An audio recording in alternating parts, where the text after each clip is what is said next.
Olá a todos, sejam muito bem-vindos ao terceiro episódio do podcast Passagem de Turno. Hoje connosco está Ana Cristina Gomes, enfermeira pós-graduada na área de tratamento de feridas e viabilidade celular, mestre em enfermagem médico-cirúrgica na vertente de oncologia. Atualmente a exercer funções em consulta de estomoterapia, tanto na estomoterapia respiratória como de eliminação, vem precisamente falar-nos sobre duas temáticas, estomas e feridas. Enfermeira Ana, em primeiro lugar, muito obrigada por ter aceito o nosso convite e por estar aqui connosco para falar sobre estas duas temáticas que são tão familiares para si. Obrigada, Patrícia, pelo convite. Obrigada à Escola Superior de Enfermagem de São Francisco das Misericórdias também por esta oportunidade. A minha prática tem sido, ao longo dos anos, a área efetivamente da área das feridas, a área da estomoterapia. São estas duas grandes áreas que têm sido a minha prática profissional ao longo dos últimos tempos. São duas áreas que requerem conhecimentos, é necessário saberes técnicos, científicos, aprofundar esses mesmos conhecimentos para agora conseguir também partilhá-los também com os colegas. Claro que sim. Vamos aqui começar por uma expressão que me saltou à vista e acho que pode ser importante porque pode não ser do conhecimento das pessoas que nos acompanham. Em que consiste, ou como podemos entender o conceito de viabilidade celular?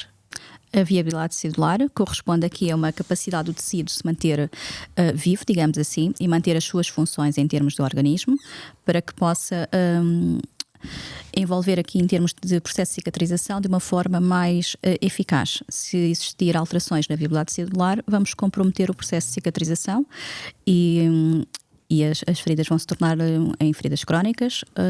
É um processo muito mais retardado, digamos assim, em termos de cicatrização. Faz sentido. Ou seja, diria que quando pensamos em feridas e estomas é um conceito que é extremamente fundamental pensarmos também nesta vertente então da viabilidade celular. São coisas que estão inerentes quando prestamos cuidados tanto a pessoas portadoras de feridas como também estomas. Exatamente. Se não existir viabilidade celular, não vamos ter processo de cicatrização, tanto na área das feridas, como na área da estomoterapia, na área do estoma. O estoma também precisa de ser maturado, precisa do seu processo de cicatrização, não cicatriza totalmente, digamos assim, mas precisa aqui desta viabilidade para que se mantenha íntegro e funcionante depois, para manter as suas funções. Muito bem. Falando então agora, portanto, este podcast vamos falar tanto das feridas como dos estomas. Vamos falar aqui inicialmente pelas feridas. É senso comum, portanto, toda a gente sabe que há uma grande variedade de feridas, mas gostávamos de ouvir, pelas palavras da enfermeira Ana, um bocadinho sobre esta temática. O que nos pode contar? Então, o conceito de ferida, digamos assim, que é importante clarificar aqui, corresponde aqui a uma alteração em termos da integridade cutânea, ou mesmo em termos dos tecidos, ou mesmo das membranas. Existe aqui uma interrupção, digamos assim, destas estruturas que vão coincidir em termos de uma ferida. Uma forma mais simplista, digamos assim, em termos de definição. Poderíamos estar aqui e definir de acordo com cada um dos autores tem a sua visão, mas claro, de uma forma mais genérica, digamos assim, corresponde aqui a uma alteração em termos da integridade cutânea, em nível dos tecidos e a nível das membranas. Muito bem. A nível dos tipos de feridas que existem e também tendo aqui uma visão mais a nível nacional, nós temos alguns dados epidemiológicos, alguns dados mais concretos que nos consigam fazer perceber melhor a incidência destas lesões, não é, na população e qual o tipo que possa ser mais frequente encontrarmos? Existem dados epidemiológicos em Portugal, mas são limitados. Por exemplo, cerca de 3,3 pessoas são portadoras de ferida em cada 1000 pessoas, sendo a úlcera de pressão as feridas mais frequentes em Portugal, principalmente em contextos talvez de internamento, em contextos de urgência em que os doentes estão muito tempo imobilizados, estão mais dependentes, estão mais imobilizados, digamos assim, e perdem aqui um bocadinho as suas capacidades e provoca aqui alterações em termos da integridade e provoca aqui estas úlceras por pressão. Claro. São as mais frequentes, seguidas depois das úlceras de perna e pé diabético, também, que são também bastante frequentes, e feridas malignas também. Desde o Covid, digamos assim, que tem surgido cada vez mais situações oncológicas e tem-se verificado também feridas malignas com uma maior prevalência e incidência. Muito bem. E podemos, existem também, portanto, estes dados relativamente às feridas, existem também alguns relativamente aos estomas. Estavam a falar aqui da área da oncologia, que também é uma área que está muito associada então aqui à questão da estomoterapia. O que nos pode falar sobre isso? Existem também dados, apesar de serem limitados. Existe um estudo de 2022 de colegas meus da área da estomoterapia que relatam cerca de 22 mil pessoas em Portugal com ostomia. Cerca de 90% são pessoas portadoras de ostomia de eliminação, em que cerca de 70% dessas são ostomias, são colostomias, são pessoas com colostomia. Existem variados tipos de ostomia, nomeadamente das ostomias de eliminação intestinal, sendo estas as mais frequentes. Não deixando de lado depois as outras situações também que existem. Claro. E, numa maneira geral, parece-me, no meu ponto de vista, que tanto feridas como estomas podem efetivamente ter um impacto muito importante na vida das pessoas. Não só a nível físico, mas também numa vertente emocional. O que teria a dizer sobre isso? Efetivamente, tanto as feridas como a ostomia, a presença da ostomia, tem imensos impactos em termos da qualidade de vida das pessoas. As pessoas passam por situações mutilantes quando sofrem em termos de cirurgias, digamos assim, passam por intervenções cirúrgicas. Por exemplo, os dentes de cabeça e pescoço sofrem uma mutilação gigantesca em termos da parte da imagem, em termos de facial, tudo o que é visível é difícil depois de gerir, digamos assim. Passam por momentos de dor, momentos de sofrimento, tanto eles como as famílias. Depois é difícil o isolamento social, que também é muito frequente, tanto nos dentes com estômago como com feridas. O cheiro depois também é o odor, que emanam muitas situações destas, também se reflete depois na qualidade de vida da pessoa. A pessoa acaba por se isolar um bocadinho mais. Uhum. Pois haver aí um afastamento mesmo da população, por se poder sentir mais incomodada com essas questões que estava a referir. Têm existido alguns avanços científicos ou algumas soluções que ajudem a minimizar um bocadinho este impacto e, por um lado, promover a melhoria da qualidade de vida destas pessoas? Sim, existem imensas inovações. Nos últimos 10 anos, provavelmente, tanto na área das feridas como dos estomas, houve uma revolução em termos de materiais e em termos tecnológicos, com aplicações. Existem aplicações para a área das feridas que já medem o tamanho da ferida, as características dos tecidos, e sugerem intervenções que o enfermeiro pode fazer, e mesmo o tipo de tratamento local com os materiais de ação terapêutica mais adequados. Nos últimos anos tem-se verificado também cada vez mais materiais de ação terapêutica inovadores, mais direcionados em termos de controle do odor, controle do exudado. Existem aqui muita intervenção em termos da indústria, que tem vindo a desenvolver aqui um papel muito importante nesta área.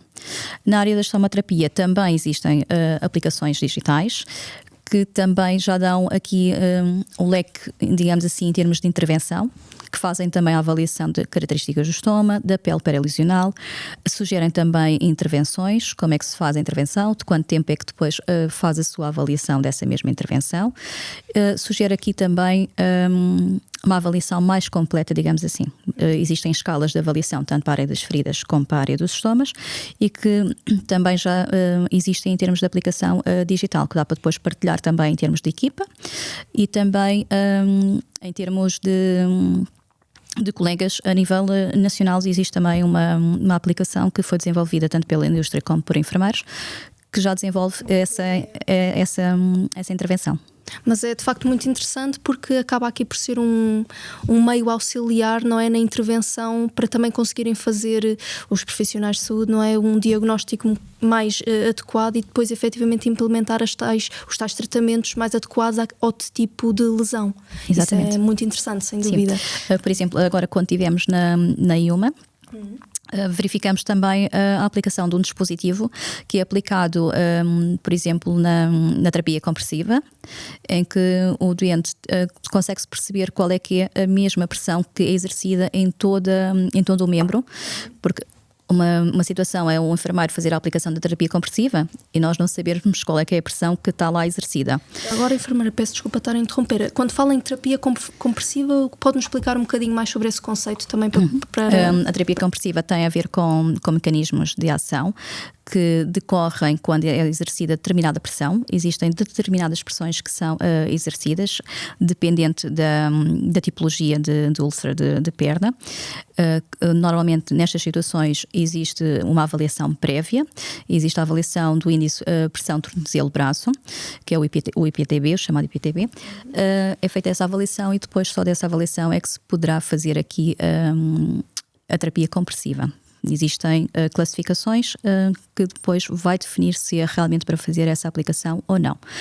E uma das tecnologias que acabamos por ver, ainda não existe em Portugal, mas que já existe, é que faz a medição total a nível do membro da pressão que é exercida. E essa pressão depois já tem um impacto direto a nível da cicatrização. É isso? Vai regular algum parâmetro a nível da ferida, do leito da ferida? Vai regular os parâmetros, nomeadamente em termos do leito da ferida, vai reduzir o exudado.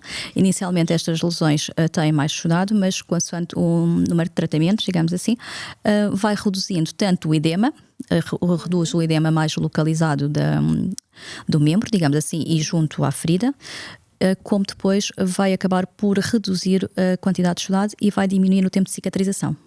Pois acaba por ser também aqui um auxiliar na cicatrização da ferida, sim. E se calhar vem em tempo útil, pronto, digamos que acaba por ser um tratamento com resultados mais próximos do que outro tipo de tratamentos, possivelmente. Sim. Acaba por ter mais benefícios. Quando indicado, é um tratamento que é muito eficaz. E quando bem aplicado. Muito bem. Por isso é necessário também formação na área. Um dos workshops que nós temos na pós-graduação é mesmo de terapia compressiva, em que os colegas, os enfermeiros, fazem o treino mesmo da aplicação da terapia compressiva. Mas são os enfermeiros que também fazem essa avaliação sobre se é indicado ou não a aplicação, por exemplo, dessa terapia? Sim, poderá ser os enfermeiros, através desta avaliação do IPTB, ou então a equipa de cirurgia vascular, através do ecodoppler. Ok, certo. A equipa de enfermagem também o pode fazer, também com dopplers. Existem dopplers portáteis. Por exemplo, no meu caso, no meu serviço, normalmente é feito um ecodoppler pelo cirurgião vascular e após a avaliação o doente tem ou não tem indicação para fazer a terapia compressiva. Muito bem. Fazendo agora aqui um enquadramento geral, antes de passarmos para a próxima pergunta, e que é mesmo relativamente também aqui à pós-graduação que mencionou. Portanto, a enfermeira, para além da sua experiência profissional, foi convidada em 2020 para fazer parte desta pós-graduação de prevenção e tratamento de feridas e estomas, na altura na qualidade de docente da unidade curricular de estomoterapia. Corrija-me se não estiver errada. Entretanto, nos dias de hoje já é coordenadora, juntamente com o professor e enfermeiro Júlio Veríssimo. Este curso é especialmente dirigido a 3 grandes classes profissionais na área da saúde: enfermeiros, médicos e farmacêuticos.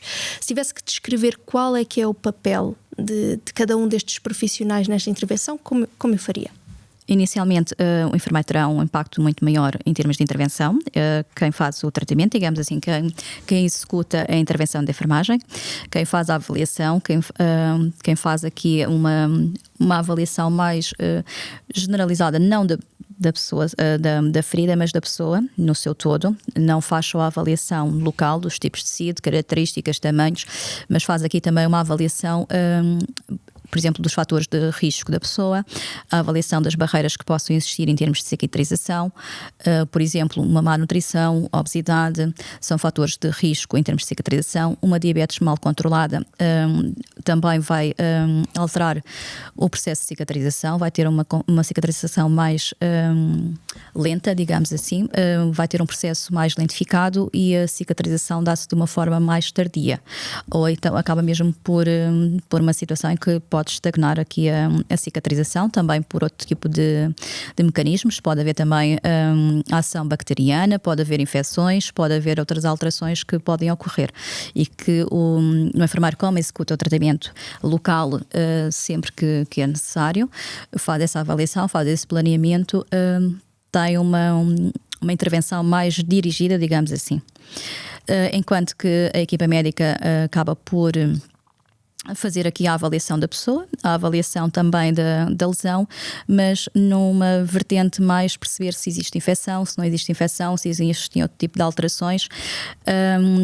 No entanto, ao frequentar esta pós-graduação, poderão ter aqui uma vertente em termos de terapias avançadas que se podem aplicar, perceber como é que funcionam esses mecanismos de ação, em termos da cicatrização também, o processo de cicatrização que existe, como é que se dá, como é que ocorre, que terapias é que ele pode oferecer, se for, por exemplo, em cuidados de saúde primários ou em termos também hospitalares. Enquanto que os farmacêuticos poderão estar mais direcionados, por exemplo, em termos das escolhas dos materiais que são selecionados, por exemplo, em termos hospitalares, em termos das características desses mesmos materiais, para percebermos, para estarem junto de nós, digamos assim, para escolher os melhores materiais para o doente, face a cada tipologia de ferida. Muito bem. Se tivesse que fazer um levantamento das principais dificuldades que possam ser sentidas por estes profissionais de saúde na prestação direta de cuidados a pessoas portadoras de feridas e estomas, o que diria que seriam assim as principais questões que são levantadas por estes profissionais? Normalmente, em termos dos enfermeiros, as maiores dificuldades prendem-se com a avaliação das características da ferida, com os tratamentos que possam ser benéficos, qual escolher, digamos assim, qual selecionar, qual o tratamento mais indicado perante cada tipologia de ferida. Teremos que saber aqui sempre, em termos de processo de cicatrização, que tipo de tecidos é que temos, que tipo de ação é que os apósitos, ou seja, o material de ação terapêutica tem, como é que ele vai atuar em termos em termos celulares, que efeitos é que vai ter, para depois fazermos aqui a seleção dos materiais, digamos assim. Essa é uma das grandes dificuldades dos profissionais, não só dos enfermeiros, mas também da restante equipa multidisciplinar. Não é fácil chegar, olhar e dizer vamos aplicar este material em detrimento deste. Temos que avaliar todas as características e também perceber qual é o tipo de tratamento que pode ser mais indicado. Para nós pode ser indicado, e consoante a avaliação que foi feita, uma terapia compressiva, mas, por exemplo, ao explicarmos ao doente, vamos conseguir perceber que ele não vai conseguir fazer aqui a adaptação que vai ser necessária à terapia compressiva. A terapia compressiva normalmente exerce pressão em termos do membro e os primeiros dias o doente pode não conseguir ficar com a terapia compressiva aplicada, e já tem acontecido os doentes retirarem as ligaduras e recorrerem novamente à consulta para que se consiga fazer um novo tratamento ou propor uma outra solução, digamos assim. Portanto, é importante aqui também ver como todas as características, ver o utente como um todo, não é? E perceber se efetivamente a terapia que até poderia ser a mais indicada, se também fará sentido para, tendo em conta a situação da pessoa em si. Portanto, ter essa sensibilidade para também conseguir eleger de facto o que é que poderá resultar melhor perante o utente, não é? Exatamente. Temos que incluir sempre o utente. O utente é o nosso principal foco em termos de cuidados, e se o doente rejeitar, digamos assim, a proposta, teremos que tentar perceber, em termos de avaliação, se conseguimos outro tipo de terapia ou não para o doente, ou o tipo de tratamento que possa ser aplicado. Certo. E daí se calhar também surge a tal necessidade de constante atualização dos conhecimentos e se calhar aprofundar também um bocadinho os conhecimentos nestas duas áreas que são bastante abrangentes e que têm muito que se lhe diga, muitas variantes. É de facto uma área extremamente interessante e que fala-se muito na licenciatura, mas se calhar não tão aprofundadamente como poderia ser feito e como é feito então nesta pós-graduação. Existem assim estratégias mais específicas, pronto, estamos a falar da pós-graduação, existem estratégias específicas que possam ajudar efetivamente os enfermeiros a atualizar e a manterem atualizados os seus conhecimentos, os workshops, como também falou há pouco? Por exemplo, em termos da pós-graduação, existem vários workshops práticos, como da área da estomoterapia, em que os enfermeiros conseguem conhecer, digamos assim, os materiais todos que existem. Nesse workshop, por exemplo, que realizamos, acabamos por trazer a indústria para junto de nós, para conseguirmos ter, em termos de inovação, os últimos materiais que saíram em termos de mercado e que se pode fazer aqui a aplicação depois em termos práticos, em termos da nossa prática. Por exemplo, em termos da terapia compressiva, como falei há pouco, também em termos práticos, não só o conhecimento teórico ou científico, mas também a prática. É preciso praticar, digamos assim, para se conseguir depois bons resultados. Não basta apenas termos a teoria, temos de ter a parte prática. Temos também a parte de terapias avançadas, como a terapia tópica negativa.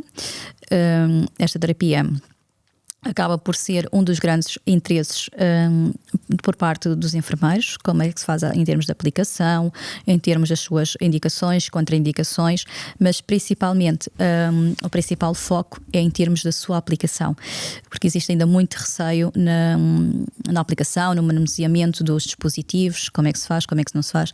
Existe ainda algum receio, mas que com a prática vai acabando por ser dissipado. Também em termos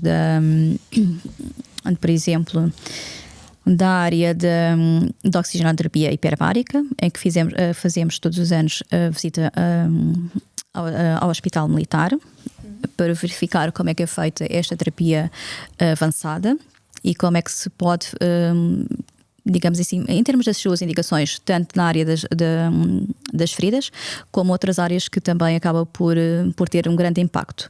Não tanto na área da estomaterapia, mas principalmente em termos da área das feridas, principalmente em situações de pé diabético, que existe aqui já comprovado por estudos a redução do tempo de cicatrização. Porque através da tal oxigenoterapia. Sim, porque acaba por fazer uma maior oxigenação dos tecidos, chega muito mais oxigênio em termos celulares e em termos celulares, e existe uma regeneração mais rápida para que se consiga, em termos de um processo de cicatrização mais eficaz. Muito bem. Outra mais-valia também, para além desta elevada componente prática que estava a partilhar connosco da pós-graduação, é também ser acreditada pela Ordem dos Enfermeiros e também pela European Wound Management Association. Acaba por ser uma mais-valia, mas gostaria de perceber até que ponto poderá ajudar aqui na valorização e progressão de carreira a nível da enfermagem mais especificamente. Em termos da acreditação da Ordem, é um marco importante, digamos assim. Esta acreditação pode ser pedida também depois pelos enfermeiros que acabam esta pós-graduação. Ao ser acreditada, acaba por ter aqui um plano de estudos que foi avaliado pela Ordem dos Enfermeiros, foi avaliado também pela IUMA. É um plano que foi personalizado, que tem o mais alto conhecimento que temos em termos da área das feridas e da estomaterapia, que se pode ter aqui um conhecimento mais atualizado, em que são seguidas as guidelines e os pareceres técnicos mais atualizados e que saíram nos últimos anos, digamos assim, que têm aqui uma orientação técnica em termos das boas práticas. Muito bem. É interessante, haver de facto este reconhecimento nacional e também internacional, e que também, como estava a dizer, dá oportunidade aos alunos que frequentam esta pós-graduação de ir então ver outras terapêuticas, mais inovações, evoluções mais recentes. Acaba por ser muito, muito interessante. Enfermeira, quero agradecer-lhe a sua participação aqui no nosso podcast, ter vindo connosco e ter partilhado toda esta informação relativamente à área da viabilidade celular, tanto de feridas e de estomas. Isto é uma área que podíamos estar aqui o dia todo a falar, porque há mesmo muita coisa para falar e haveremos depois também ter a oportunidade de fazê-lo, mas deixar aqui o nosso agradecimento pela sua participação aqui no episódio. Obrigada. Terminamos assim o terceiro episódio do podcast Passagem de Turno. Esperamos por si no próximo episódio. Escola Superior de Enfermagem São Francisco das Misericórdias. A excelência na formação em saúde.